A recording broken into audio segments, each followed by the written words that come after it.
Good evening, everyone, and a very, very warm welcome. Actually, getting cooler with all the wonderful festivals and the little winter breeze coming in.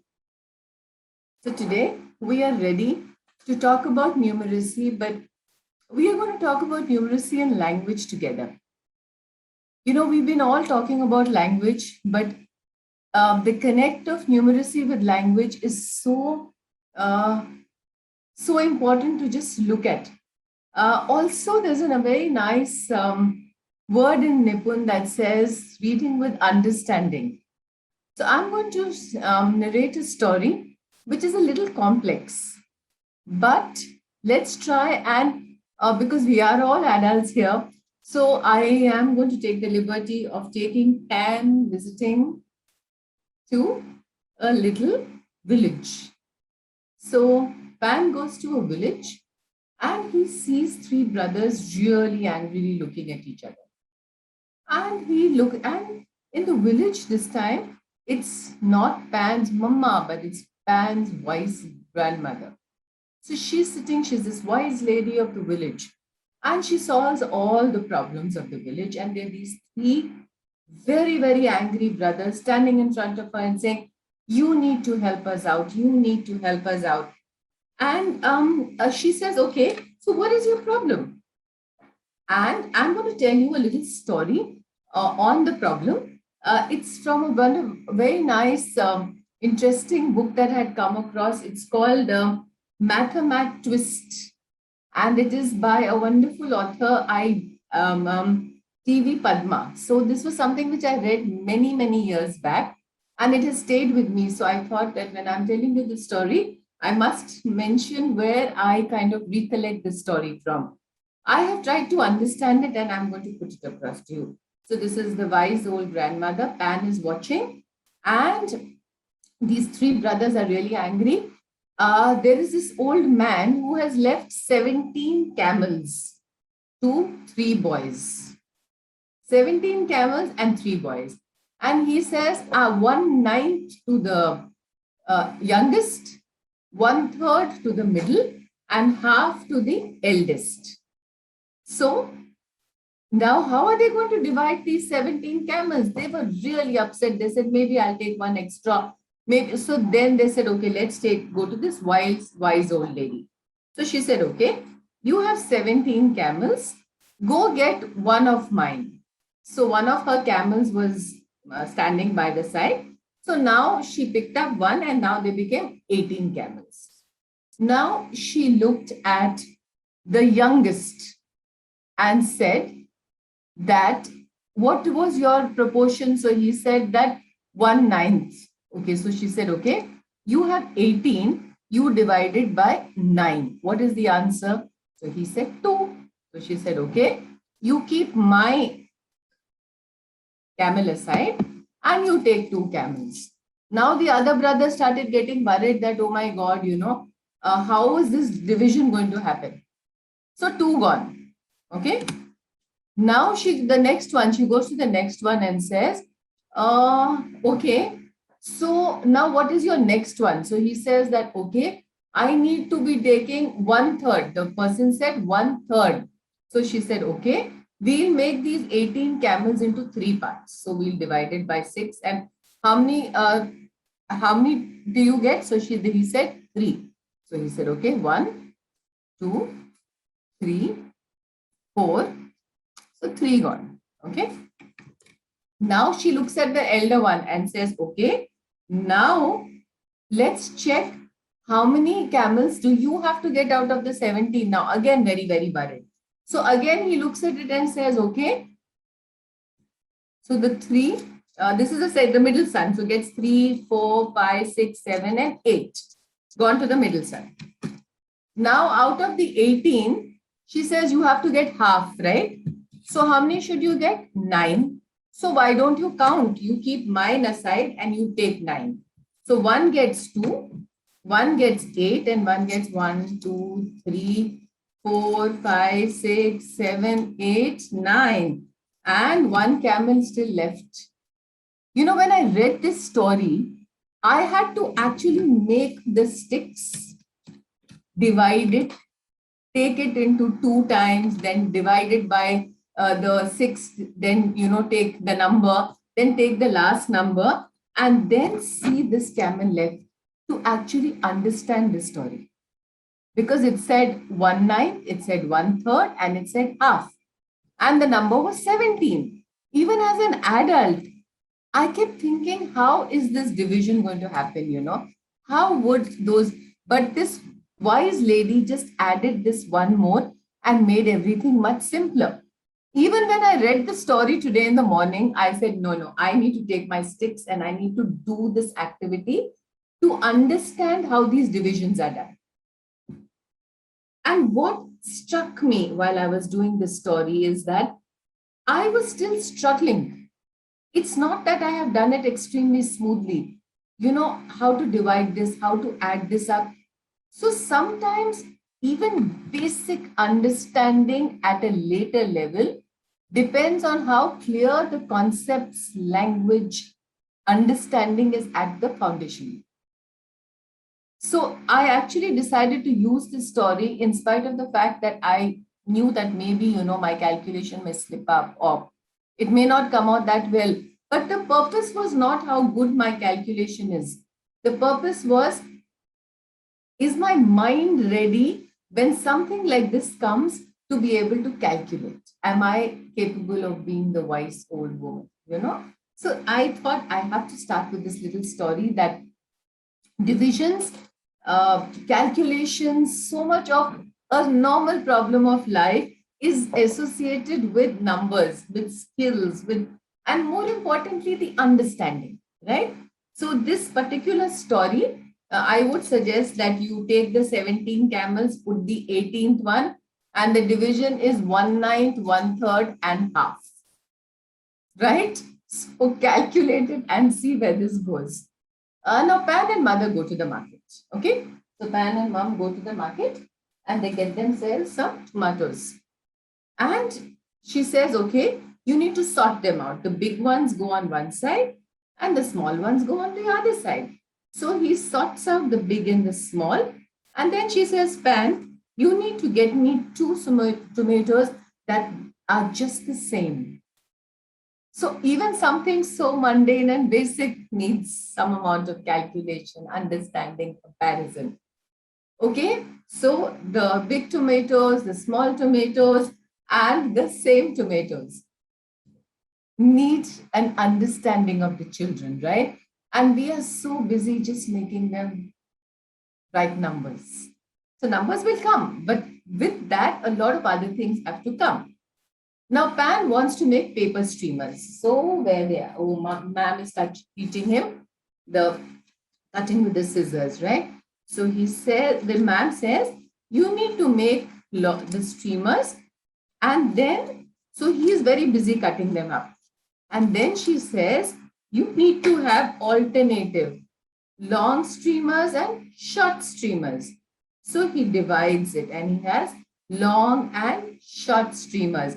And then he puts them onto a stick and makes a little wind stick out of it. And he puts it out the window and sees which side it's flying.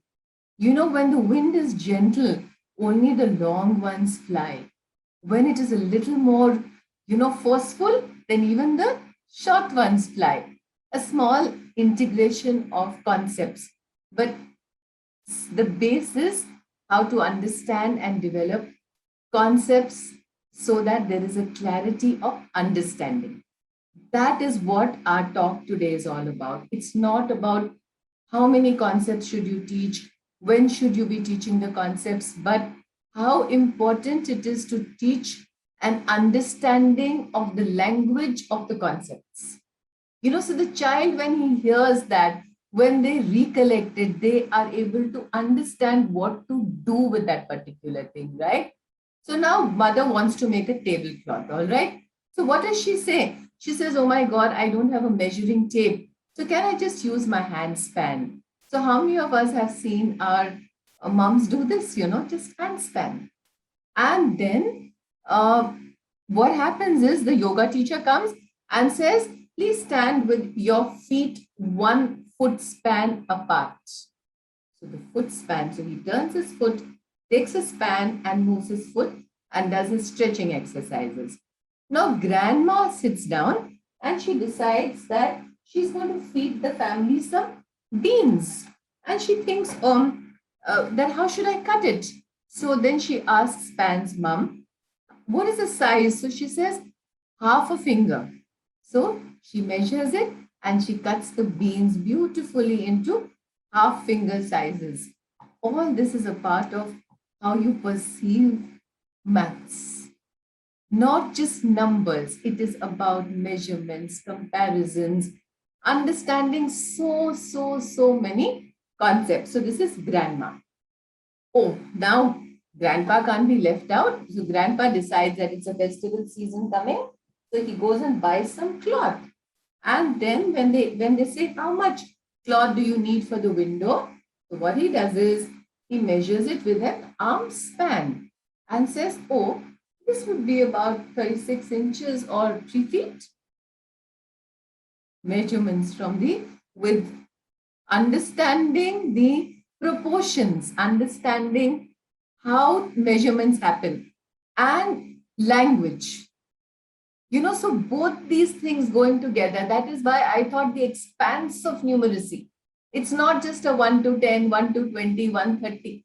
It is such a wide expanse that we have. Now, grandpa is there, right? Now, he decides on how to put up the curtain. So, should it be a thick bamboo or should it be a thin bamboo?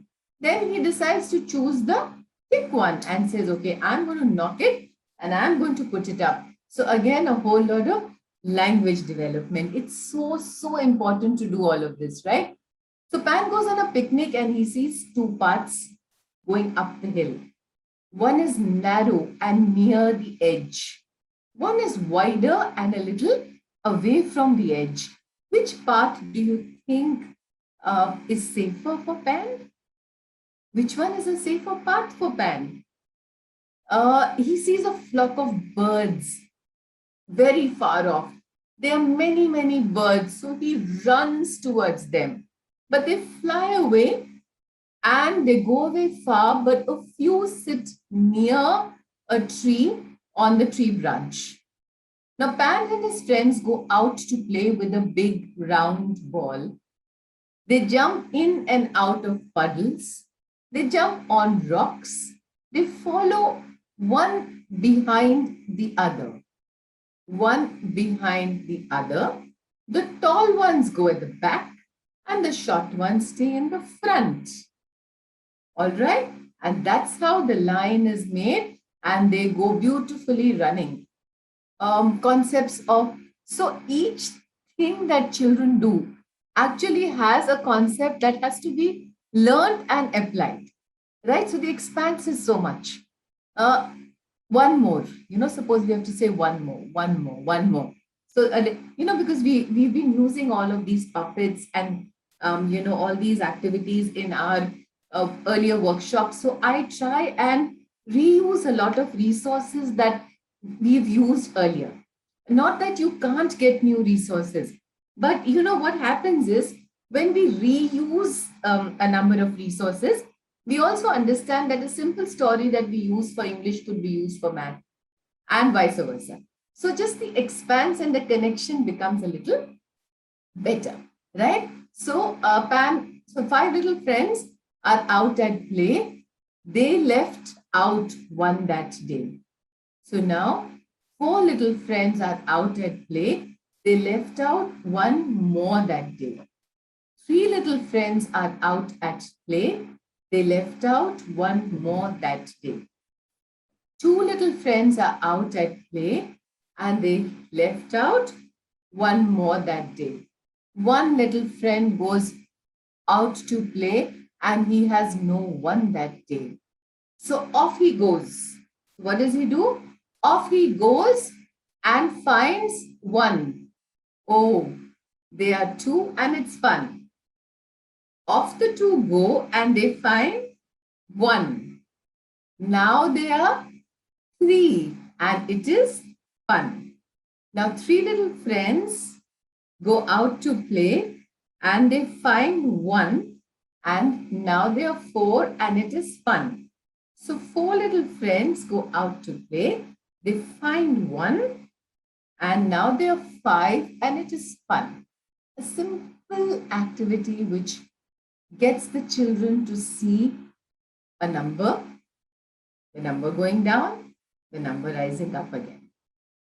Right now, we are not even telling them this is more, this is less, this is equal, this is not equal, but getting them to just observe and understand what is happening, So this is a simple exercises which would help us to understand what is happening. As I research, as I sit down and I, look at what I need to do, how I need to put things across to you, it is also a lot of learning for me because I have to keep it clear in my mind to be able to, express it in a particular way to you. So for me, the expanse of numeracy was not only concepts, but also in a huge, huge language development. And many times that, as we've grown, seen in schools, we actually see math being taken a little away from language. So that is not something which is nice to do. In fact, as the children grow older, especially class 1, class 2 onwards, I have been talking to teachers, and we had this whole team that had come to meet us from one of the schools, if you all remember. There was a whole Amrita Vidyalayam team that had come to meet us. And those teachers are actually running an experiment where they are talking about numeracy, math, but they're doing a huge vocabulary bank in it. And just today, before I actually spoke to you, I was, kind of looking at my notes and saying that look at the expanse of what we have created, right? So that is the reason why I thought I will share this topic with you so that whenever you are relating it, perhaps we'll see it in a larger perspective. Everybody will do counting, everybody will do addition, they will do, your number names. All that is a part of your curriculum. But what we need to do it is view it beyond this curriculum, just not as topics, but as a fantastic understanding, a little bit of critical thinking, and a huge, huge vocabulary. So you have the concept of size. Suppose you say big, small, same as. You have the concept of length, longer, shorter. You have the concept of weight, so we'll continue with our little experiments. So Pan is out to play, one full bottle and one empty. So what does he do? He says, okay, I have a friend, let me share it. So what does he do? He opens the lid because the lid is closed and he pours the water and he checks whether it is an exact half or not. Then he compares it and says, oh, this is it equal or is it not? So he is looking at the water which he has put into the, so every aspect of life, I'm talking of simple everyday,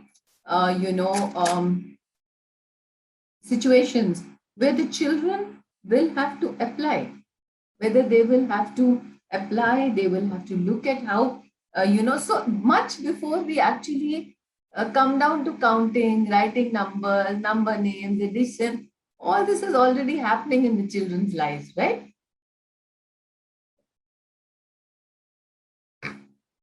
This is my little, and another one. See, I'm just going to, today is not about just, so you remember this beautiful story? The monkeys and the cat? So today I thought I must have my cake with my tea. So perhaps this is reason to do that. So how simply, the more, oh, it's bigger. So I'm going to take a bite and goes on and on. This is a normal child's life, right? Where the child is actually comparing, the child is measuring, isn't it? Now a lot of friends have come, no? The children's friends have come and Mummy says that these are your little Kellogg's or your, little chocolates or toffees. Can you please divide them equally? So even an activity like this would mean with me not only sharing, but it would also mean placing. One for you, one for one for you, one for me. And then at the end of it all, counting. Suppose there's not equal left, then one is more and one is less. Even something as simple as this shows us the whole expanse of this wonderful, wonderful subject, mathematics. It's been my fear of life. I have never been very comfortable, with numbers, with addition, with divisions, and if I see a fraction like I saw in the beginning of my session today, I kind of get very, very confused. But now what I have started doing is every time I feel there is a confusion, I feel that I'm not able to understand this concept, I pick up a concrete object. Like when I could not understand these divisions, and I said, oh my God, how am I going to do this? So I said, okay, now I understand that. The first one was what? It was a division. It says 1/9 of it. So I kept thinking, how should I do it? And I did it physically. So when you talk about the expanse of numeracy, it also means a lot of hands-on experiences. Because once this is done by the child, once this is understood by the child, and most important is one, if it is practiced by the child. For example, even us as adults, if I do it for the first time, I will falter a bit. But if I do it 5 times, the sixth time I'm going to present it, I'm going to do a good job, right? So this is one story. I'm going to practice a bit more so that it works better. And that is what we need to do with this whole and make it so wonderful. So I've been also reading a lot of work that is being recommended by our NCRT, the CBSE, and the stories are so beautifully put. The concepts are so beautifully done that rather than opening a math book and seeing pictures circle the tomatoes or the onions inside the basket, they have come up with beautiful stories. So each story is kind of intriguing the children, not only for language, but getting in some of the, the folk art, the skills, and then adding the expanse of numeracy to it. So one another beautiful story that I came across when I was going through this work was that the part that there was this Arab. So today seems to be a camel, story day because that's what I've come across. So I'm using them just by chance. And so this Arab has this lovely tent and he has his camel. So he's walking with his camel and then he puts up his tent and he tells his camel that now I'm really tired. And the camel looks at him and says, like I'm not. But it's okay. And the Arab goes inside and then he goes to sleep. Slowly it becomes a little cold in the night and camel tells the Arab, can I just put my head inside? So the Arab said, okay, just your head. So slowly the camel puts his head in the tent. Then he says, it's a little cold. May I put my neck inside? Arab says, okay, you can put your long neck inside. And then he says, can I put just my long feet inside, just my front feet? The Arab says, okay. And the camel is moving a little by little inside. Then he says, okay, can I put half my body inside? So the Arab says, okay. And slowly, the camel comes inside. And who goes outside the tent? And then explain in and out to the children. So what happens is, while the children are enjoying the story, they're listening to the words, they're understanding the concept, you can enact the story. Just put a little dupatta and let one child become the camel, one person become. So math, even when I kind of was teaching full time, I would try and just make it more interesting.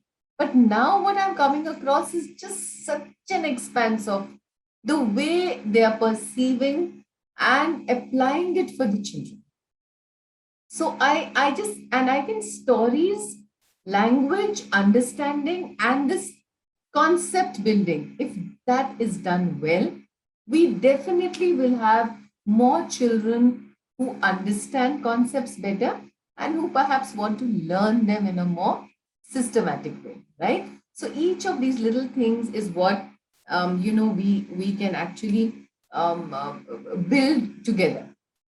Each one little thing at a time. There's another lovely story that I came across. So I've been also working with a lot of you. You all have, whoever has been watching us has been looking at us working with folk art, with stories from different parts of the world.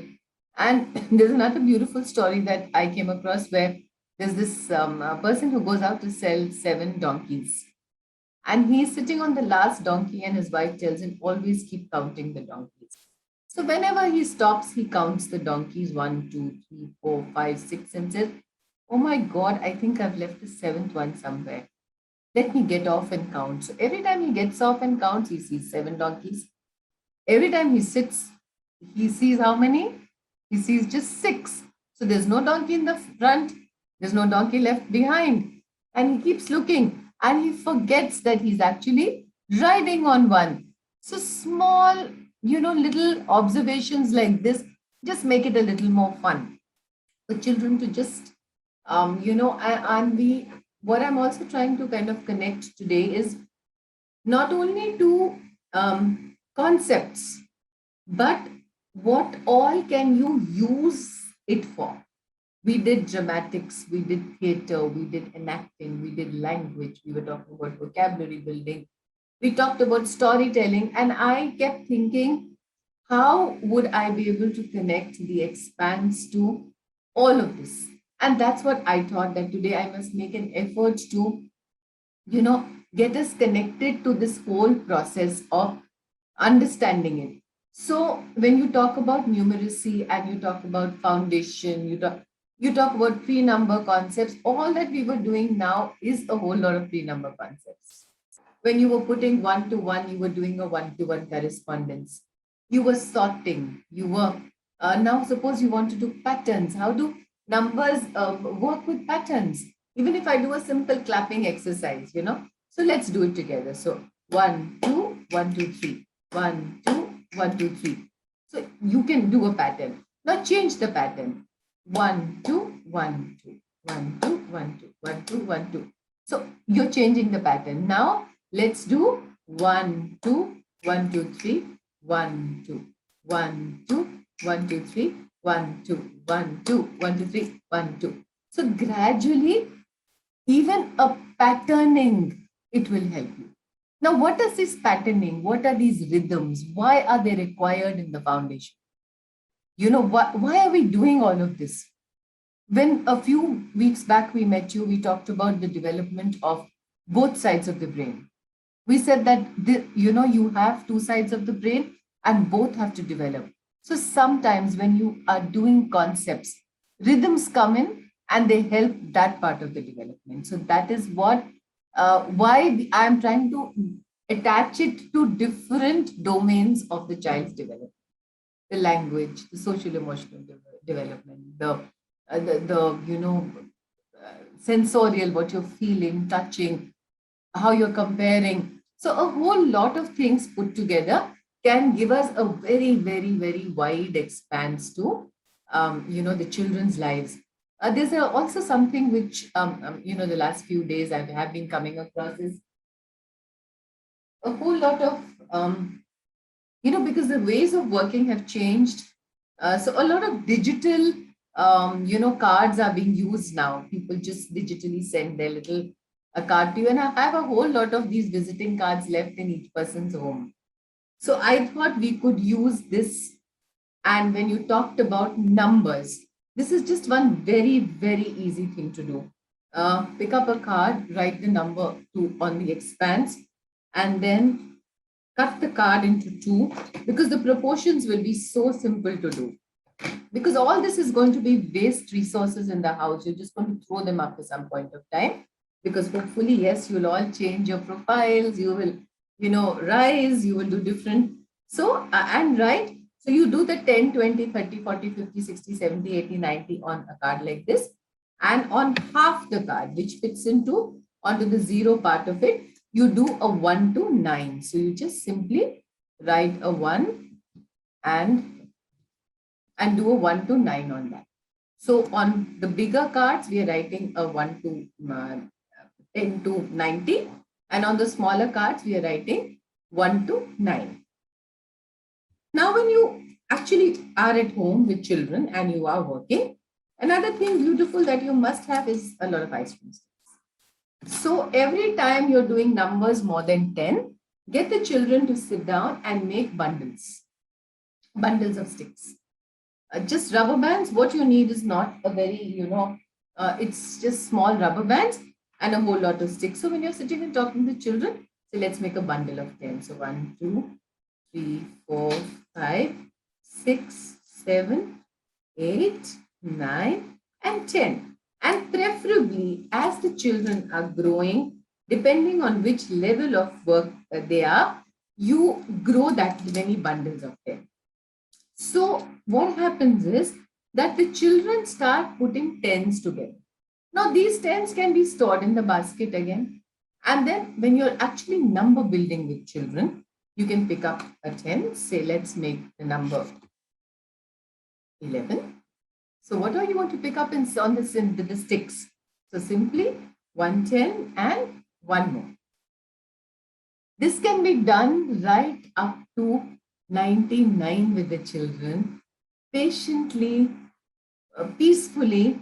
And then when you come to the 100, you pick up 10 bundles and tie it. So numbers can be built like this. Each number can be built. The children writing 31, 32, 33 or 21, 22, 23 is actually of no use in comparison to a 21 and a 22 and a 23. So it's about how we expand the experience of this little learner. Are we expanding it with stories, with music, with rhythms, with patterns, with counting, with something as simple as this to number build? Or are we going to just open the books and say, okay, we are going to take numeracy into the heart of India? I think it is a large expanse. So I've been saying this since the time this entire awareness of, the new change happened, that in 2 words, this very bright team has covered an expanse of learning for the children. In just 2 words, literacy and numeracy, what all can be covered. It's beyond, the first thing when you actually look at these 2 words. We can expand it, we can grow it, we can just, So today, my session was for just creating this whole awareness of the expanse. If the child feels a round object, the child should be able to recognize it. If the child feels, cuboid, the child should be able to talk about it. And all this has to be a part of our routine, rhythm, and the way we design our curriculums. So hopefully today you should be able to, when you are putting it across and preparing for your next sessions, I hope you see the expanse that wide, and bring it across for the children in that particular way. So I'm going to wind up today. And the next week, I have a very, very interesting guest. Again, I just came across her having a conversation with her. And I said that, we all know circumstances have been difficult. And she said, I didn't know what to do when I had to leave my job. And she's going to talk to us about how this whole online teaching can become another whole career for so many people looking for it. So I think it's just going to be a wonderful interaction with somebody who's taken this shift and is going to talk to us about it. So thank you all. And with the festival season coming, I am, shortening this by just a little couple of minutes, and we'll come back very, very soon. 28th, we'll be meeting you again. And when we meet you back in November, we will come back to our original timing. Thank you so very much. And good evening and bye-bye. Square Panda.